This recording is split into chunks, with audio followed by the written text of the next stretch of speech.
Assalamualaikum warahmatullahi wabarakatuh. Halo, perkenalkan nama saya Dinda Indriana dari kelas 11 TKJ 2 dengan mata pelajaran Keamanan Jaringan dan Guru Pengampau PADD Alamsah SPD. Di sini, saya akan membuat video refleksi setelah melakukan pembelajaran bab 2 yaitu tentang serangan dan ancaman keamanan jaringan. Selamat menyaksikan. Di antara ancaman atau serangan yang bisa terjadi dari keamanan jaringan diantaranya yang pertama, serangan fisik. Serangan fisik bisa terjadi pada hardware, tidak hanya pada non-hardware saja. Contohnya seperti jaringan kita dihack oleh orang lain. Serangan fisik terhadap keamanan jaringan dapat menyebabkan beberapa kerugian. Yang pertama, kerusakan gangguan pada kabel. Yang kedua, kerusakan hard disk. Yang ketiga, korsleting. Yang keempat, data tak tersalurkan dengan baik. Yang kelima, koneksi tak terdeteksi. Dan yang keenam, akses bukan pengguna. Yang kedua yaitu serangan logik. Serangan logik adalah serangan yang paling rawan terjadi, sehingga kita harus lebih memperhatikan security di dalam jaringan. Di antara serangan yang terjadi adalah yang pertama, SQL injection atau serangan hacking pada sistem komputer. Yang kedua, DOS atau Denial of Service adalah serangan yang menghabiskan banyak resource. Yang ketiga, request flooding adalah serangan yang membanjiri banyak request. Yang keempat, traffic flooding adalah serangan yang membanjiri banyak traffic atau lalu lintas jaringan. Yang kelima, deepage adalah serangan pada perubahan tampilan.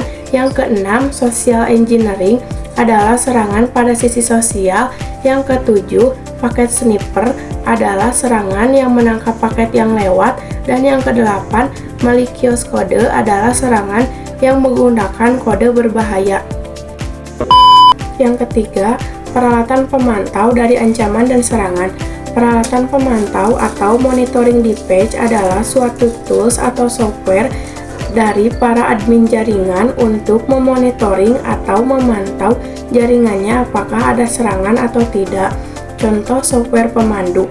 Yang pertama, Autobus mendeteksi problem atau memonitoring log file. Yang kedua, Courtney dan Force Sentry mendeteksi problem atau force scanning dan memonitoring paket yang lalu lalang. Dan yang ketiga, Snort mendeteksi pola pada paket yang lewat dan mengirimkan alert. Beberapa contoh ancaman dalam bentuk fisik.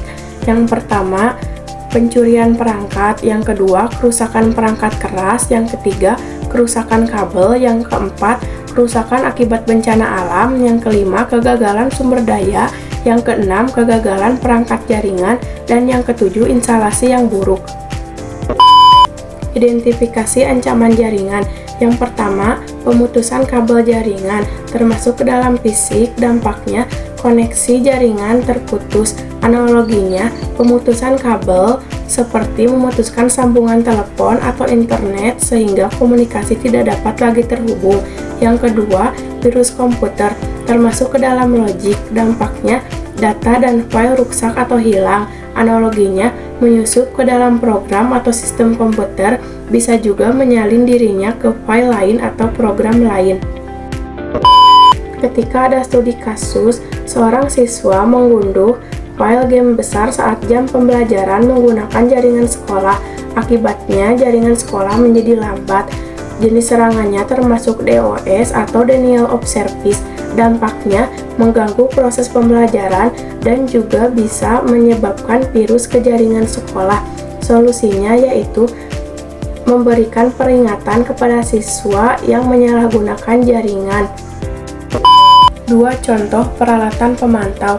Yang pertama, nama tools atau softwarenya Nagios, fungsinya sebagai analisis dan pelapor juga pemantau sistem. Yang kedua, nama tools atau softwarenya PRTG Network Monitor, fungsinya mengawasi trafik dan penggunaan jaringan. Nah, yang terakhir yaitu pendapat saya, jika sekolah tidak melindungi jaringan dengan baik, maka akan terjadi penyalahgunaan jaringan sehingga jaringan akan menjadi lambat dan juga akan terjadi kerusakan infrastruktur.